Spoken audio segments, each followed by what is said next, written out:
Hey guys, Crypto Sunday, and nothing at all is happening pretty much. Very similar to last week, a couple of thousand up, I think.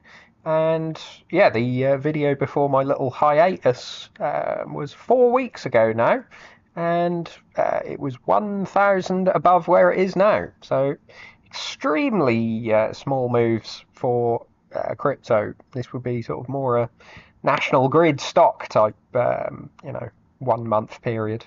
But yeah, got to wait it out. People getting impatient, it seems. This sort of thing does happen every now and then. But yeah, it was mainly Bitcoin and Ethereum this week. But yeah, let's have a look at the coin shares report. Quite a reasonable increase this week. They have noted the half one because we are at the end of the first half of the year. Stands at 17.8 billion of inflows, driven by geopolitics and monetary policy. Interesting. 2.7 billion in inflows in the last week, which is pretty solid. This was sort of mainly Bitcoin, but a reasonable amount of Ethereum as well, 429 million. A little bit into Solana, a little bit more into XRP. So interesting. Short Bitcoin reducing a little. There isn't a huge amount in it anyway, but 2.9 million of short covering, it looks like. And yeah, a little bit into some of the other tokens, Sui, Cardano, and Chainlink. Not a lot of others. And by country, not a huge amount happening there. Some little outflows from Brazil, Canada, Hong Kong, Sweden.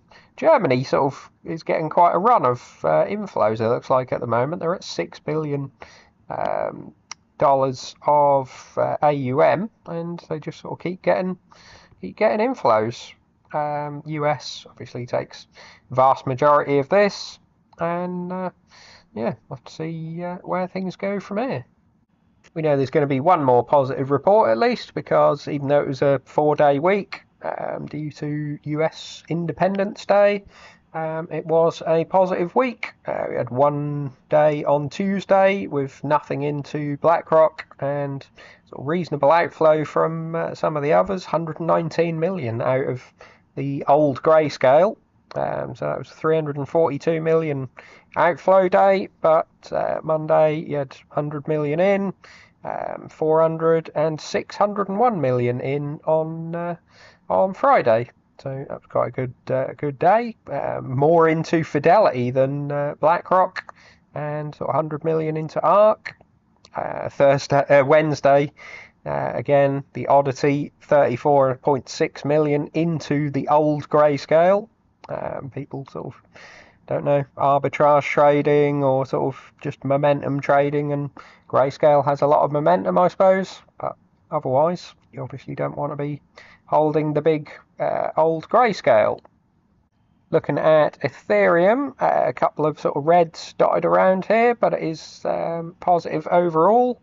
46.9 million out of BlackRock, and 24 million out of Fidelity, and a little bit out of the old grayscale, but again, a little 10 million into the old grayscale, so it's positive inflow for the week, even for the old one.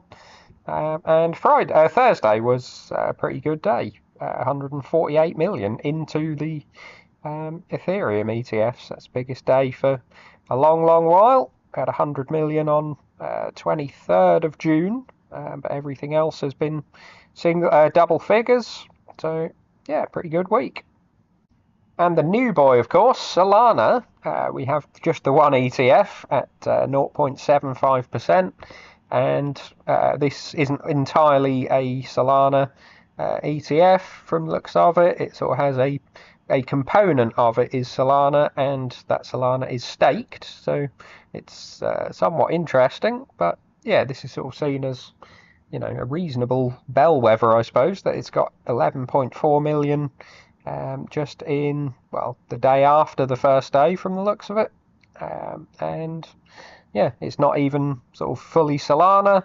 It's quite an expensive fee, and it's not from a big provider. So, BlackRock want to come in and sort of do their 0.25%, maybe 0.3% fee or something, you would imagine this would go absolutely gangbusters. So yeah, we'll obviously keep an eye on this one. Looking at the treasury companies, we had 1,005 Bitcoin from Metaplanet this week, 108 million. It's worth noting their average is 97,832. So yeah, that is quite a high average. And then some smaller ones. The blockchain group acquired 60 Bitcoin. Good to see these sort of smaller companies. Although again, their average is 90,000 euros, so that is very, very high. Strategy themselves, quite a big buy, 4,980 Bitcoin for 500 or just over 500 million. Their average 70,982 now. That's pushed them up sort of nearly $1,000.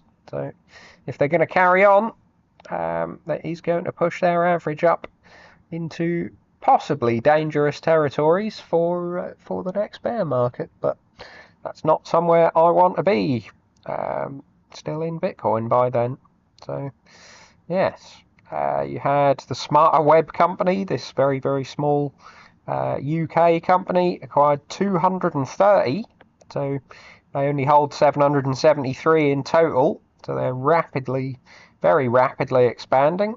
And they have a 10-year plan, which includes an ongoing treasury policy of acquiring Bitcoin.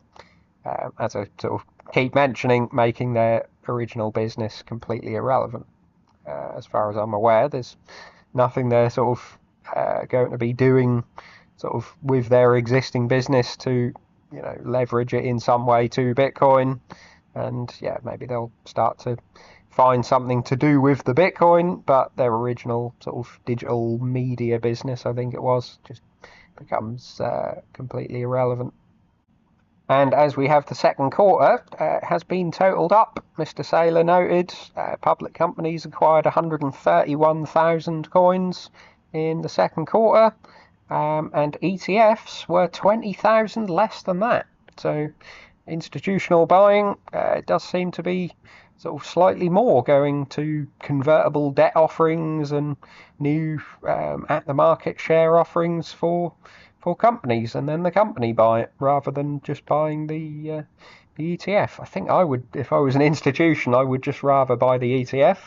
Obviously very low fee, and you've got someone like BlackRock or Fidelity holding it, but yeah, it's up to them, I suppose, if they get very favourable terms on the convertible debt.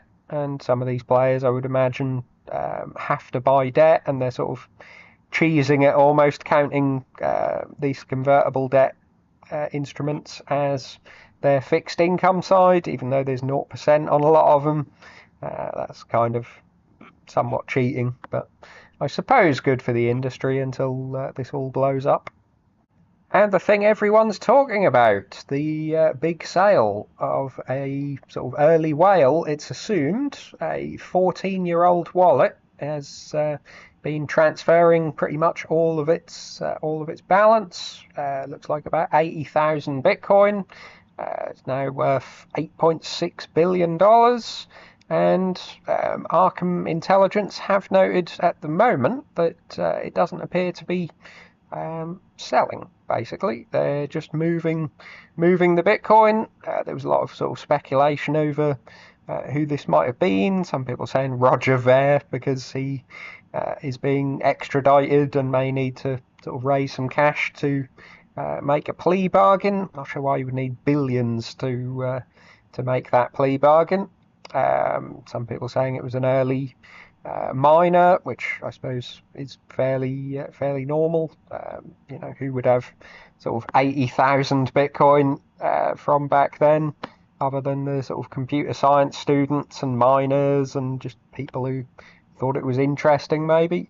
Yeah, they are sort of noting that if it's not being sold, it could just be somebody moving from an original legacy wallet to a native SegWit address with the some of the upgrades. There has been sort of talk about Repeated talk about quantum computing, probably not breaking the ordinary wallets that you would create today, but the first thing they may be able to break one day would be, the very, very first wallets. People talked about the Satoshi wallet, because it hasn't been upgraded with some of the more recent security features.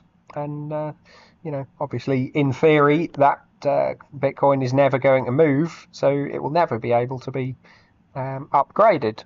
So, yeah, there's worry that people will hack into the 1 million Bitcoin Satoshi wallet, but that could be sort of part of this person preparing, basically. But yeah, it's sort of speculation as to who it might be, but at the moment, it looks like it's just 80,000 Bitcoin being moved to a new wallet. So there you go. It's creating a lot of buzz as well. Robinhood pushing into tokenized stocks. So there's been a lot of talk about, stocks being tokenized and the idea that you could trade them 24/7 and sort of trade them with, people outside of your country. Somebody in Denmark sells, somebody else in Zimbabwe a $100 worth of Tesla stock as opposed to just some Bitcoin or something, and that would create an enormous new market, which it probably would, to be fair. Or even just if the US eventually allows it, you can sell somebody's stock at 2 o'clock in the afternoon on a Sunday, which you obviously can't currently do. And you can't even send somebody your stock as it is, basically. You can only sort of sell it, send them the money, and that takes a while, and then they rebuy the stock. It's all sort of a hell of a lot of friction. But the buzz with Robinhood, of course, is that these are private companies that they're sort of offering tokenized stocks for. It looks like they were doing a giveaway of $5, it looks like, worth of these tokenized stocks, which is sort of interesting, probably more for marketing purposes than anything. But it sort of raised the question of what these tokens are, because if the company isn't, sort of obviously not IPOing or even issuing a small amount of stock, then what exactly are you buying? And they've sort of gone after Robinhood. I believe Sam Altman and OpenAI have sort of come out and said these are not OpenAI stock. Elon Musk, it seems, hasn't commented on SpaceX, but did sort of take a bit of a joke at OpenAI, calling them fake stock. Whether that was before they did the SpaceX ones, I don't know. But yeah, it's interesting what these are going to be. Whether Robinhood are calling them a derivative and just sort of saying it's a token that tracks the price. But I think there was speculation that at some point, if there's an IPO, you could convert your derivative OpenAI into actual OpenAI stock. So, yeah, all a bit up in the air at the moment. And of course, they're not allowed in the US because that violates the rules. Normally, anything sort of new in crypto isn't allowed in the US just yet, until they maybe get their crypto market structure bill. But even some stuff in traditional finance sort of isn't allowed in the US. So, yeah, I'll have to see where this one goes. But tokenized stocks, I think, even whether private companies or public companies, this could be one of the next big things. And obviously, the buzz will be whether it sort of goes on a new blockchain or sort of Charles Schwab creating a new blockchain for it or something like that, or whether it goes on Solana or Ethereum or wherever. So, bit of comedy for the day. There was a lot of sort of jibes and talk about Zelensky wearing a suit for a recent NATO dinner. People were saying Trump is very, very upset with Zelensky, and he didn't want to be sort of wearing his usual combat shorts and or combat trousers and a t-shirt. So he was wearing a suit, or what people were calling a suit. And of course, as this is crypto, there was a polymarket bet on it, and this has reached $79 million in volume over whether he would wear a suit. And obviously, no tie, could be just seen as a shirt and jacket combo and not a suit. So the people that sort of, in theory, lost the bet because people were saying, Zelensky in a suit. If you lost the bet, a lot of people are saying, well, that's not a suit. So there's a huge argument over it, and they're asking the creator of the suit whether it is a suit. And that's just, crypto all over. They will bet on sort of two sticks going down a pond, two flies running up a wall. And you end up with these sort of arguments about whether a guy is wearing a suit or not, because there's, well, maybe not $79 million at stake, it's that in volume, but I don't know, $10 million on whether Zelensky is wearing a suit or not. I just thought that was funny. Interesting to note, Ethereum, they're saying Bitcoin's grabbing all the headlines, but Ethereum breaks its transaction record at 24.45 million transactions in one day. So yeah, 1 million over a million transactions per hour is rather a lot for Ethereum levels. 24x increase from 2021. So what's driving the surge? Layer 2's solutions. I take it this means 24 million in a day if you take all of the transactions on the layer 2s as well, because I don't think Ethereum is doing that much on its base chain. Roughly 283 transactions a second at peak capacity. They have noticed, payment processors like Visa do 65,000 transactions a second. It's a long way to go to that. Weekly active addresses are up 16.95%, so that's pretty good. It's not just existing users being more active, it's more users as well. There's sort of just a lot of buzz about Ethereum at the moment.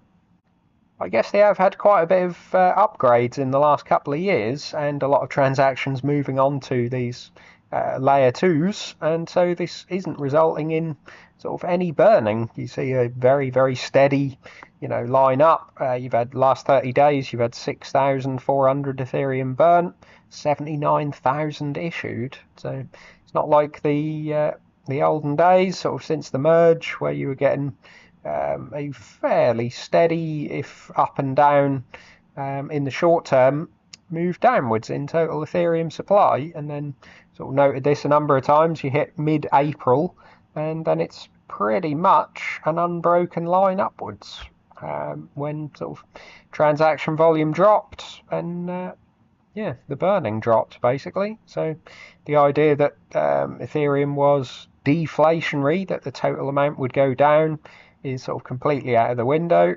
And it's sort of now seen as inflationary, but possibly, it's almost at the same inflation rate as Bitcoin now.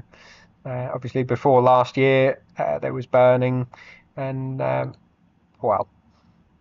did the merge start? The merge started way before the halving, and Bitcoin was at sort of 1.6% inflation rate, and it's now at 0.8% inflation rate per year. So Ethereum is at ever so slightly less than Bitcoin on the 7-day and the 30-day. So it doesn't really have that over Bitcoin anymore, where it did do. Just looking at the Bitcoin hash rate as well, I sort of keep looking at this this chart now rather than the blockchain.org charts, because it gives a little bit more sort of granular detail. And it looks like we've sort of had some up and down periods. We did sort of hit 1.2 zeta hash, or 1200 exahash at one point, and it's sort of been up and down since then. We obviously had a fairly large drop in Bitcoin difficulty last week, and yeah, it's come down to 870, 868. But overall, it does look like it's a little bit higher, and the difficulty confirms this. At the moment, we're looking like, yeah, so you've obviously had this drop down. It was quite a large drop down, 126 to 116 or 117, and this is causing blocks to move too quickly. It should be 10 minutes, of course. It's 9 minutes, 9.35 minutes. So at the moment, next Bitcoin adjustment is set for next Saturday, and they're saying it will go up 6.95%, so almost back to where it was, which wouldn't be good for the miners, albeit you sort of got a nice 2-week little respite of low difficulty. But we'll see. Obviously the hash rate chart continues to be up and down, so yeah, we'll see what happens.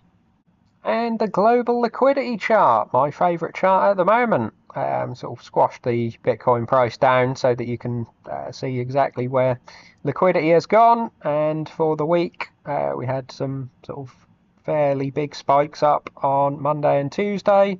Sort of came back down again, but has finished the week slightly up from last week, and it's just sort of continuing to stair step upwards with some small downs, but yeah, overall still looking rather nice. You look at sort of that since the beginning of the year, basically it's a very, very steady move upwards, and it is at all-time highs. If we look on the daily, just sort of, yeah, again crushing down the Bitcoin price.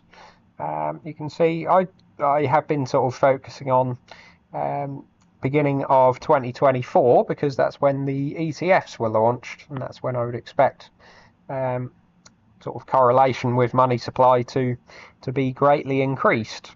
And yeah, you can see price is sort of continuing to follow. Most people do note that the chart with the 12-week lag is better at following price, basically. And yeah, I've sort of been playing around with these charts all the time, dragging the price down and sort of seeing if it fits exactly on the price on the global liquidity indicator. And yeah, it does sort of still seem to work, although we have sort of got to this point here, and liquidity is sort of rocketing up. So we would need quite a drastic increase in price very shortly if it's to sort of somewhat keep that correlation, because it's sort of within a week or so here it's up at 135,000, 140,000. So yeah, unless we sort of suddenly get that, this could start to possibly break down, but have to keep an eye on it. So coins for the week, noted it was mainly sort of Bitcoin. Bitcoin's up 1.1%, Solana down 1.2%, Ethereum up 3.5%, and that is outperformer for the week at just 3.5%. So it's been a slow week. Chainlink down 1.8%, Jito underperformer for the week, down 13.2%. So not particularly good. Helium down 3.1%, Radium up 1.7%, not too bad. Metaplex down 11.1%, and Honey down 5.18%. So Solana ecosystem still doing a bit shit, but yeah. How are you guys doing, I suppose? Let me know if you're buying anything or selling anything at the moment, maybe a bit of Bitcoin miners. And like and subscribe. See you soon.